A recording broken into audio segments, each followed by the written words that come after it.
Libra, welcome to your full moon in Virgo reading, and this is hitting your 12th house as the sun is in your 6th house. So really bringing up heavy issues of healing your emotional, spiritual body versus your physical body.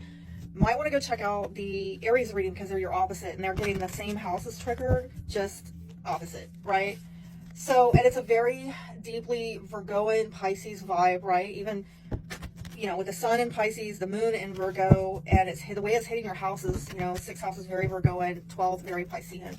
So it's almost like you're getting a double dose of this energy.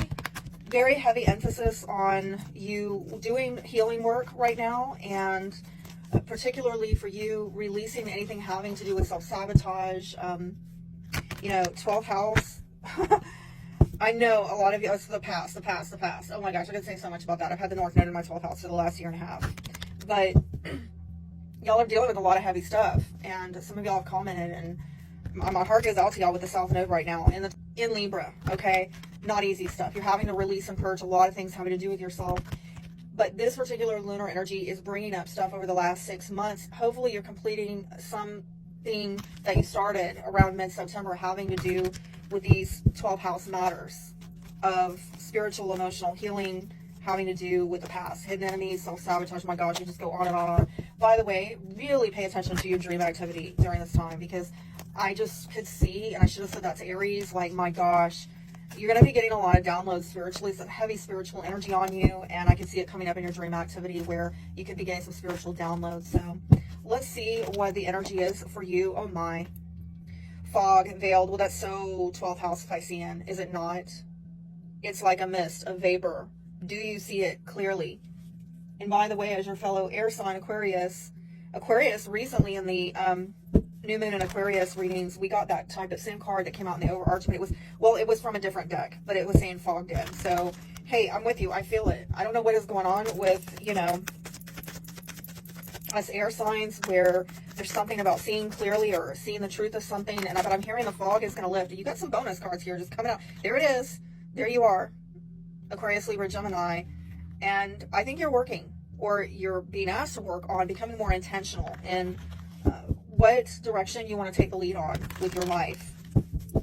For some of you, you might be working with somebody who is like an attorney, or they work in law enforcement or the legal system, or they're maybe a researcher, or it could simply be somebody who is just learning to put their head over their heart. But that's kind of a natural thing I think that we tend to do. We actually got to work on doing the opposite, right?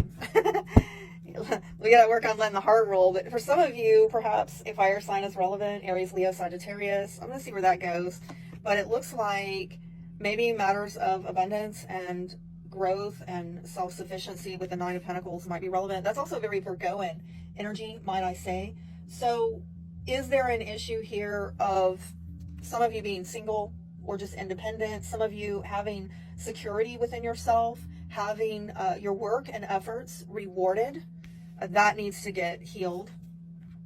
What you're escaping and avoiding is an ending. Okay, some of you, it has to do with a Scorpio. It may also have to do with a separation. What you're being asked to become more flexible about is you're at a stalemate with someone, okay? Or again, maybe you blocked off emotions about this, or you don't want to see it, you don't want to listen to it, you don't want to feel it. Perhaps you're at a stalemate with someone, and actually, I don't know if this is the same, I'm going to figure it out, but has something ended here and you're not facing the music about it, and Spirit is asking you to put down your swords and take off the blindfold, okay? Just to have the security enough within yourself to be able to look at this as ugly and harsh and intense as that card is. What you're being asked to become more boundaried with is, well, boundaries. When we're talking 7 of Wands, have you become defensive, guarded, or you dealing with somebody who's doing that to you? I'm getting something about fenced in. Some of you have maybe become really, really protective. Like you're pushing back on something or someone. And I'm getting that there is some kind of wounding here. I'm getting a message here, honestly, that this veiled, fogged energy is you not wanting to see something because it's ugly, okay? Like, who wants to look at it? This is what I'm hearing. Who wants to look at that? Something about your boundaries needs to be worked on. And maybe if you look at this ugliness, you'll see it. Look, there it is again. It's the same card, different deck. And this may have to do with how you are communicating. This could be some very in and out, flippant communications, maybe with somebody that you care about. It could be a fire sign or a water sign, Aries, Leo, Sagittarius, Cancer, Scorpio, Pisces. But it's almost like this defensive tone in communicating with somebody who's been in and out in your life, or you are defending yourself being in and out with somebody in their life. Somebody might be trying to apologize to you about moving or moving on, and somebody's getting defensive about it, okay? Like, there's something with the communications here is... I'm getting really curious about that. Yes, heavy strife. There's that confusion again. There's that fog. Well, it's the clouds, but I'm getting something about confusing intentions. There's been some heavy cross that you've had to bear in terms of conflict in your life. And it's stirred up, the strife has stirred up some kind of confusion. And I'm getting that it's like some difficulty having to do with the way, it's a defensive way of communicating. And it's a very erratic, in and out, kind of unpredictable way of communicating, or apologizing or resisting apology. And this seems like it was a very fated lesson for you to learn in this life. I'm getting having to do with conflict resolution, and somebody's not clear about how to do that and what they need to cut out in order to get the conflict out of their life. Wow, yeah, some of you, this separation and this ending is with a romantic partner. Some of you are going through some intense changes in terms of how you see your romantic life or romantic partner, or something that you have idealized in terms of your romantic life. Love offers, people who are putting an offer of love out there for you. There's some intense change going on a deep level, okay? But I don't know that, it's almost like you've blocked yourself off from feeling these profound feelings. This might have to do with inadequacy and somebody getting turned off because they feel like someone can't get them to where they want to go in life. It might be triggering some self-worth issues.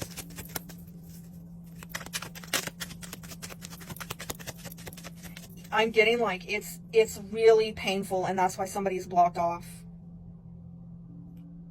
Like they're having trouble processing it because it's like they have to reopen a wound that they're trying to keep closed.